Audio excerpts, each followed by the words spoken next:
ग्वालियर में एक युवक को OLX के जरिए एक्टिवा बेचने का विज्ञापन देना महंगा पड़ गया।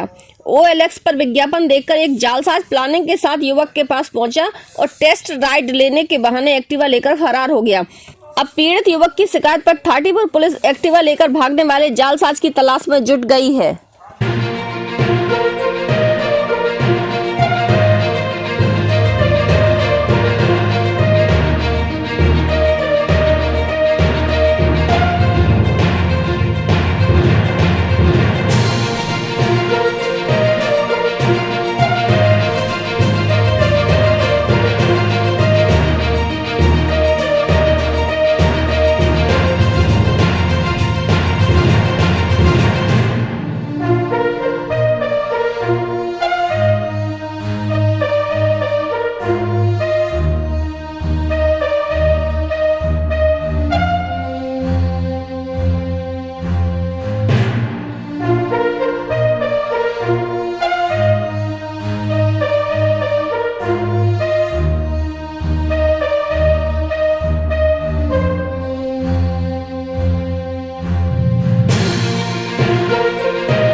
ग्वालियर में एक युवक को OLX के जरिए एक्टिवा बेचने का विज्ञापन देना महंगा पड़ गया। OLX पर विज्ञापन देखकर एक जालसाज प्लानिंग के साथ युवक के पास पहुंचा और टेस्ट राइड लेने के बहाने एक्टिवा लेकर फरार हो गया। अब पीड़ित युवक की शिकायत पर थाटीपुर पुलिस एक्टिवा लेकर भागने वाले जालसाज की तलाश में जुट गई है। सर, मेरे साथ ऐसे वारदात हुई कि मुझे अपनी गाड़ी बेचना था। मेरी आर्थिक स्थिति खराब थी, इस कारण मैं अपनी गाड़ी बेचने के लिए मैंने अपना OLX पर ऐड डाला था। तो ये मैंने 28 तारीख को मैंने ऐड डाला था, तो मेरे पास 29 तारीख को 9:30 बजे रात को कॉल आया। तो कॉल आने के बाद लड़के से मेरी बात हुई। उन्होंने कहा मुझे आपकी गाड़ी देखना है और मुझे मतलब ख़रीदना है, पसंद आ गई है। तो उन्होंने मुझसे 30 तारीख को मिलने को कहा। तो 30 तारीख को फिर उन्होंने कहा कि हम थाटीपुर पेट्रोल पंप पर आकर मिलेंगे। तो थाटीपुर पेट्रोल पंप पर आकर वो लड़का मुझे 30 तारीख को 2:30 बजे आकर मिला और उसने मेरी गाड़ी देखी और हम लोगों में बातें हुई पैसे की। तो हमने वो पैसे वैसे की और कितनी क्या पुरानी ये सारी बातें की। तो ये सब बातें होने के बाद वो हर बात में तैयार हो गया। तो उसने कहा मुझसे कि मैं इस गाड़ी को चलाकर देखना चाहता हूँ कि ये गाड़ी कैसी है। तो मैंने उस लड़के से कहा कि ठीक है, आप गाड़ी चला लीजिए, मैं आपके साथ बैठ जाता हूँ।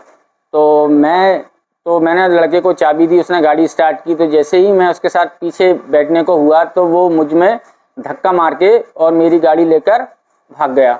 और मैंने काफ़ी इंतज़ार किया उसका वहाँ 10-15 मिनट, और मैंने उसको रोकने की कोशिश भी की, बट सर वो लौट कर नहीं आया और वो मेरी गाड़ी लेकर भाग गया। फिर क्या किया आपने? फिर मैं उसके बाद मैंने जिन नंबरों से कॉल आया मैंने फ़ोन लगाया उसे। तो उन नंबरों से मुझे पता लगा कि वो लोग बोल रहे थे कि उस लड़के ने हमारे फ़ोन से फ़ोन किया है, हम उस लड़के को नहीं जानते। तो फिर मैं और घबरा गया। फिर मैं पुलिस थाने गया, नज़दीकी थाना बजरिया। तो मैंने वहाँ जाकर अपनी वारदात सुनाई कि सर मेरे साथ ऐसे ऐसे फ्रॉड हो गया है। तो उन्होंने मुझसे कहा कि आप एक आवेदन लाइए और आवेदन हमें दीजिए। और आवेदन लेके और उन्होंने सर मुझे चलने को कहा कि हम आपको कुछ पता और चलने को कहा। तो मैं वहाँ से चला आया। तो फिर उन्होंने ना ही मुझे 3-4 दिन गुजर गए, ना ही उन्होंने मुझे कॉल किया, ना ही कुछ किया। फिर मैं 3 तारीख को सर मैं फिर गया। तो 3 तारीख को मैं फिर उन्होंने मुझसे आवेदन मांगा। तो मैं 3 तारीख को फिर से मैं आवेदन देकर आया। फिर मुझे उन्होंने कहा कि आप 6 तारीख को आना। तो मैं सर 6 तारीख को उन्होंने मुझे 12 बजे बुलाया। तो मैं 6 तारीख को 12 बजे भी गया, लेकिन 6 तारीख को 12 बजे भी मेरी कोई सुनवाई नहीं हुई।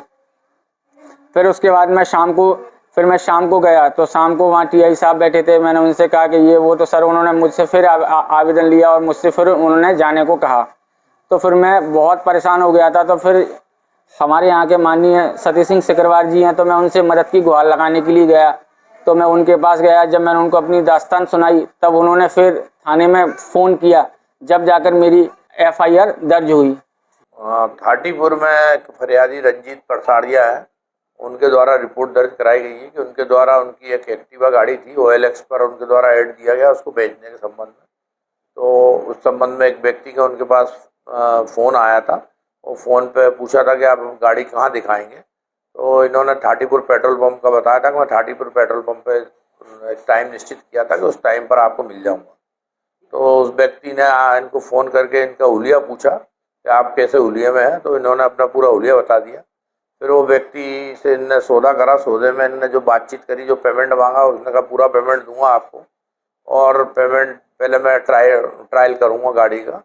और ट्रायल करने के बहाने वो इन्होंने विश्वास करके उसको गाड़ी दे दी, और वो ट्रायल करने के बहाने गाड़ी लेके गायब हो गया। तो इनकी रिपोर्ट पर से, जो रंजीत पटसारिया की रिपोर्ट पर से, धारा 406 का अपराध पंजीबद्ध किया गया है। प्रकरण में सीसीटीवी व टेक्निकल साक्ष्य के आधार पर आरोपियों को जल्दी से जल्दी गिरफ्तार किया जाए।